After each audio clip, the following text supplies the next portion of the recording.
Bismillahirrahmanirrahim. Ya, teman-teman kelas 5, Ibu sekarang akan menjelaskan resum materi tema 9, subtema 1 dan 2. Nah, di subtema 1 dan 2 ini ada materi apa saja sih? Yang pertama ada bahasa Indonesia, tentang iklan, kemudian ilmu pengetahuan alam, tentang zat tunggal dan campuran, kemudian ada PPKN, tentang persatuan dan kesatuan untuk menjaga kerukunan hidup, kemudian ada IPS, ini tentang peta Indonesia dan pengaruhnya terhadap masyarakat Indonesia. Yang kelima, seni budaya dan prakarya. Nah, yang pertama tentang iklan dulu. Nah, iklan itu apa? Ya, suatu cara yang digunakan untuk menawarkan barang, untuk mempromosikan suatu barang atau jasa. Nah, di dalam iklan itu ada apa saja? Yang pertama ada nama produknya. Yang kedua ada gambar yang menarik. Yang ketiga ada kalimat iklan. Yang keempat keunggulan produk. Yang kelima harga produk. Yang keenam nomor telepon. Yang ketujuh alamat pengiklan. Itu ya, kalau di iklan pasti harus ada biasanya ada 7 unsur ini.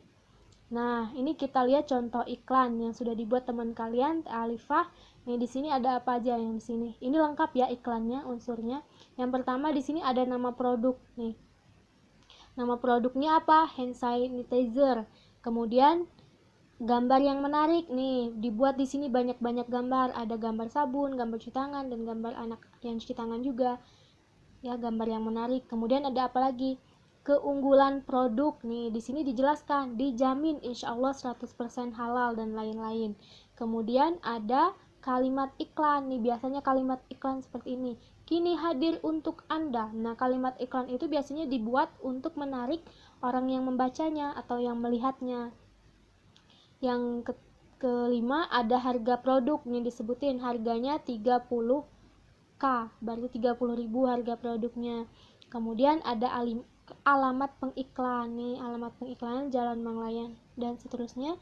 Kemudian ada nomor telepon yang bisa dihubungi kalau ada pelanggan yang berminat untuk membeli produk ini yang diiklankan. Ini contoh iklan yang lengkap yang semuanya ada. Biasanya ada juga iklan yang enggak lengkap, tapi yang penting beberapa unsur ini ada di iklan itu, ada di suatu gambar atau produk iklan itu ya. Nah, kita sekarang belajar mengidentifikasi iklan nih. Coba perhatikan iklan ini. Iklan lagi sikat gigi, pakai pasta gigi. Nih, jenis iklan berdasarkan medianya adalah media elektronik. Ini media elektronik ada di televisi. Nah, iklan sendiri berdasarkan medianya itu ada media cetak dan media elektronik. Ya, kalau media cetak berarti ada di koran, poster, banner, spanduk dan lain sebagainya. Kalau elektronik berarti ada di televisi, handphone, internet dan lain sebagainya. Itu elektronik. Kemudian jenis iklan berdasarkan isinya. Ini adalah iklan tentang kesehatan. Nah, iklan sendiri berdasarkan isinya itu ada banyak. Ada iklan kesehatan, pendidikan, politik, makanan dan minuman, otomotif dan kecantikan. Ya, banyak macam-macam isi iklan. Kemudian unsur iklannya adalah nama produk, kalimat informasi dan gambar produk. Di sini ada nama produknya, apa ini? Pasta. Kemudian kalimat informasi dan gambar, jadikan gigi bersih dan kuat. Ada gambarnya juga.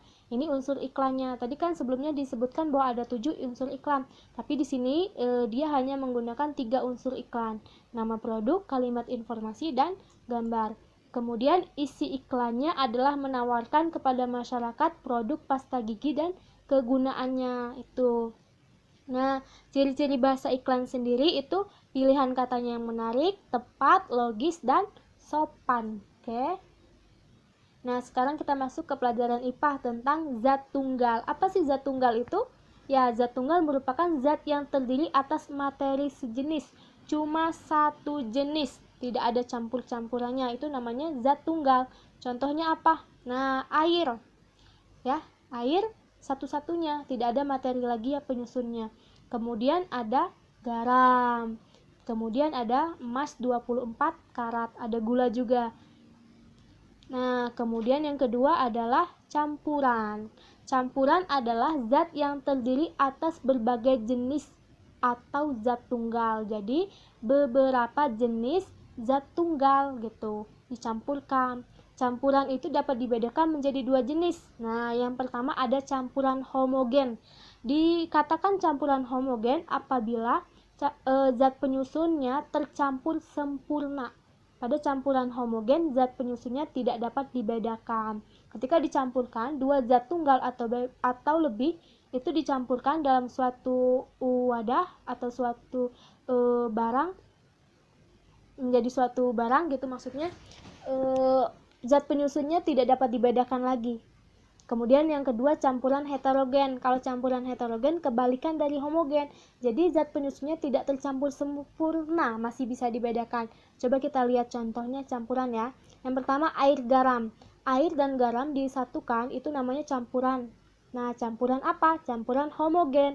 Karena ketika disatukan air dan garam itu zat penyusunnya tidak dapat dibedakan lagi. Mana yang air, mana yang garam sudah tercampur sempurna. Namanya campuran homogen. Kemudian ada apa lagi? Air sirup. Nih, ketika air dan sirup disatukan, maka mereka menjadi campuran. Campuran homogen jenisnya. Karena ketika dicampurkan tidak dapat dibedakan lagi. Mana air, mana sirupnya tidak dapat dibedakan lagi. Apalagi dipisahkan lagi ya. Kemudian kopi. Nah, kalau kopi itu campuran heterogen, karena ketika air dan kopi ketika dicampurkan tidak tercampur sempurna, masih bisa dibedakan ya, masih kelihatan bedanya. Kemudian air pasir. Nah, ketika air dan pasir dicampurkan masih dapat dibedakan nih, ada masih kelihatan mana pasirnya mana airnya gitu ya. Kemudian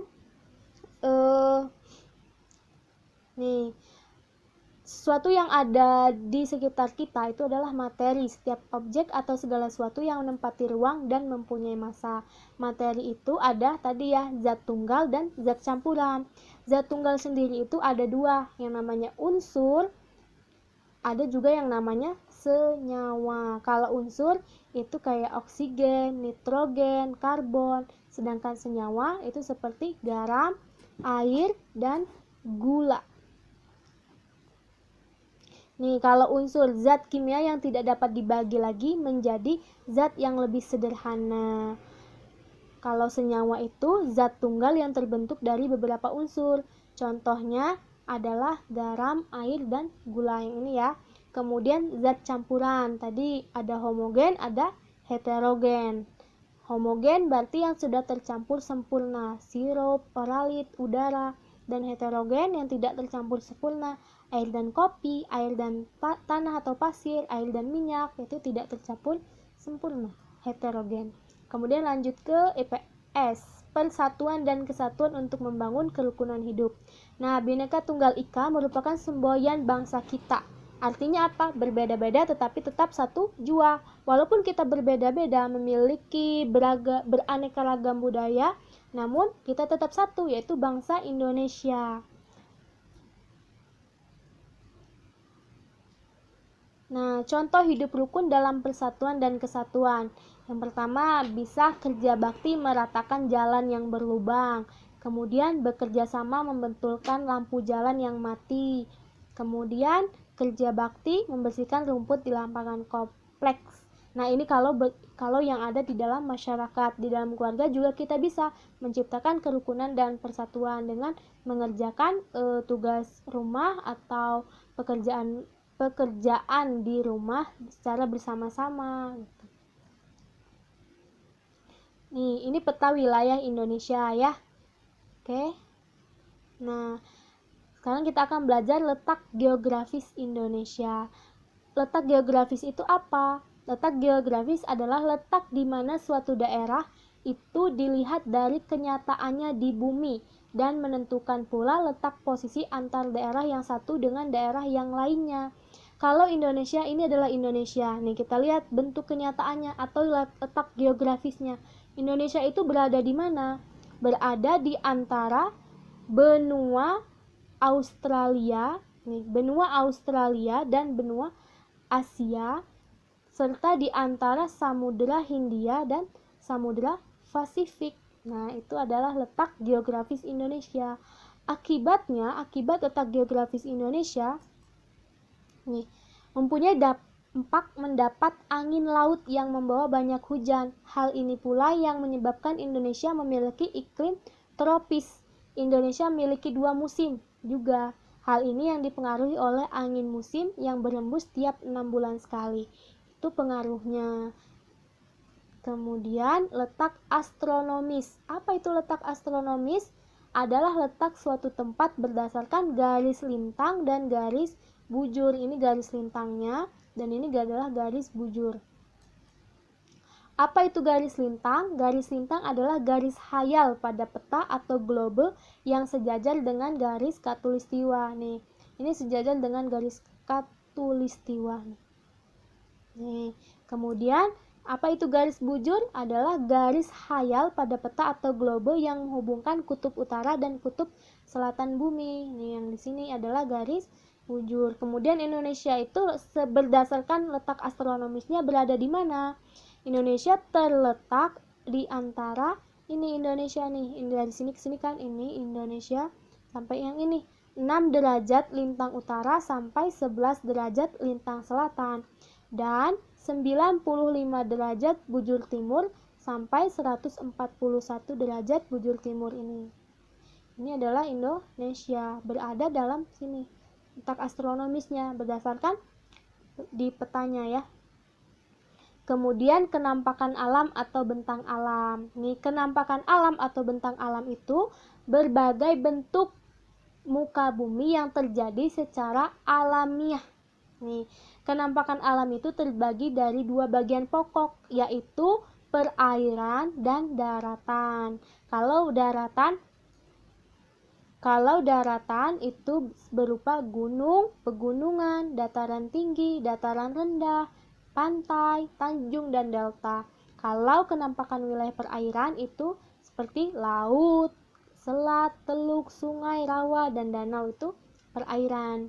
Nah, manusia hidup beradaptasi sesuai dengan alam dan ketampakan alam di lingkungannya tempat tinggal. Adaptasi yang dilakukan meliputi jenis mata pencaharian utama, makanan, bentuk tempat tinggal, pakaian yang dikenakan, peralatan rumah tangga, dan teknologi. Semua kegiatan itu menyesuaikan tempat mereka tinggal. Nah, tentu nanti akan berbeda ketika orang yang tinggal di pegunungan sama dekat perairan. Maka akan beda mata pencahariannya juga, makanannya juga, bentuk tempat tinggalnya juga, pakaiannya juga akan berbeda-beda. Ya, menyesuaikan tempat mereka tinggal. Selanjutnya kegiatan ekonomi masyarakat Indonesia. Tadi ya bisa menyesuaikan itu tempat mereka tinggal nih. Kalau di daerah pegunungan misalnya, mereka akan melakukan kegiatan ekonomi berupa pertanian. Kalau di Indonesia itu menanam padi, jagung, ubi, dan palawija. Kemudian perkebunan, ini perkebunan semusim dan perkebunan tahunan. Kalau hasil perkebunannya antara lain karet, kelapa, dan kelapa sawit dan tebu. Nih kalau perkebunan semusim itu biasanya berapa kali panennya, sedangkan perkebunan tahunan itu panennya itu setiap 1 tahun, setiap tahun. Perikanan. Nah, perikanan darat meliputi perikanan air tawar dan perikanan air payau. Nih ya, kalau ekonominya berupa perikanan. Contoh hasil air tawar itu ikan gurami, nila, bawal, dan lele. Hasil perikanan air payau contohnya ikan bandeng. Nih, ada juga peternakan. Peternakan adalah usaha memelihara binatang piaraan yang bisa diambil manfaatnya. Contohnya memelihara ayam, itik, sapi, dan kambing. Nih, kalau memelihara ayam, apa yang bisa diambil manfaatnya? Bisa berupa telur, daging, gitu juga itik. Kalau sapi juga bisa diambil manfaatnya berupa daging, kambing juga, dan susunya ya. Kemudian perdagangan. Perdagangan adalah kegiatan yang bertujuan untuk menyalurkan barang dan jasa dari produsen ke konsumen. Ini biasanya yang ada di pasar, itu perdagangan. Kemudian kehutanan. Ini kalau di hutan itu masyarakat mengambil manfaat dari hutan. Hasil kehutanan antara lain kayu, rotan, damar, dan kemenyan. Kemudian pertambangan. Pertambangan itu apa? Mengolah atau memanfaatkan mineral di dalam perut bumi demi kesejahteraan manusia. Untuk mendapatkannya, perlu dilakukan penggalian dan penambangan. Contohnya pertambangan emas, minyak bumi, dan batu bara. Kemudian jasa. Kalau jasa itu menyediakan jasa, bukan produk benda untuk mendapatkan keuntungan atau laba. Contohnya yang jasa itu adalah guru, dokter, itu adalah contoh jasa. Kemudian perindustrian. Nah, kalau perindustrian ini berarti kegiatan ekonomi yang mengubah bahan mentah menjadi bahan setengah jadi atau barang jadi. Ini ya, contoh hasil industri. Misal perindustrian benang, jadi yang mengubah benang menjadi kain. Kemudian pengolahan ikan yang mengubah ikan kaleng. Kemudian karet diubah jadi ban dan lain sebagainya. Jadi kalau di perindustrian itu ada hasilnya, nanti barang mentah diubah menjadi bahan setengah jadi atau bahkan barang jadi. Nah, pengelolaan usaha ekonomi itu sendiri ada dua. Yang pertama, dikelola sendiri, terus ada juga yang dikelola secara berkelompok. Kalau dikelola sendiri berarti itu dikelolanya secara perorangan. Nah, usaha dan modalnya juga dimiliki oleh satu orang, sehingga kegiatan usahanya dijalankan sendiri oleh pemiliknya. Contohnya pertanian, industri kecil seperti tukang jahit, warung nasi, usaha perdagangan misalnya toko kelontong, usaha jasa itu juga kegiatan pengelolaan usaha ekonomi yang dijalankan sendiri ya.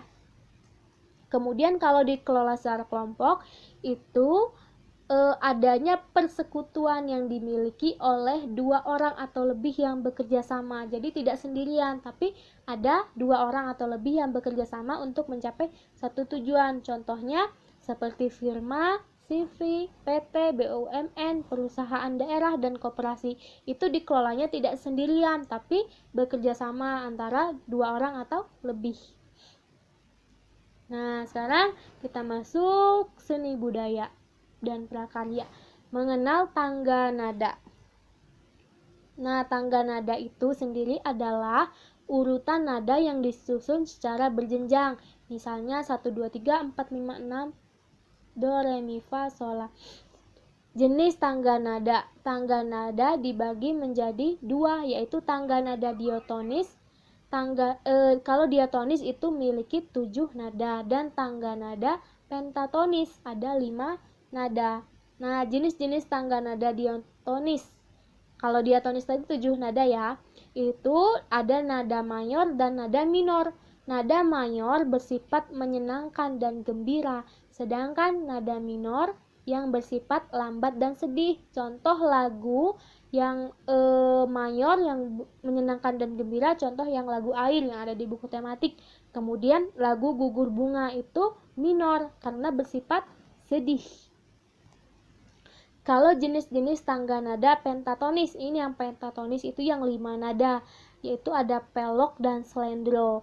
Urutan tangga nada peloknya ini 1, 3, 4, 5, 7. Contohnya lagu Suwe Ora Jamu itu pelok. Kalau slendro contohnya lagu Lir Ilir. Teman-teman bisa cek di buku tematiknya ya. Nih, kemudian macam-macam pola lantai dalam seni tari daerah. Ada apa aja? Pola lantai itu sendiri adalah garis-garis di lantai yang dilalui penari dari satu tempat ke tempat yang lainnya. Ketika penari berpindah dari satu tempat ke tempat lainnya itu memiliki pola. Nih, yang pertama pola lantai vertikal atau lurus. Nih ya, lihat tari pendet dari Bali. Penari membentuk garis vertikal, yaitu garis lurus dari depan ke belakang atau sebaliknya dari belakang ke depan.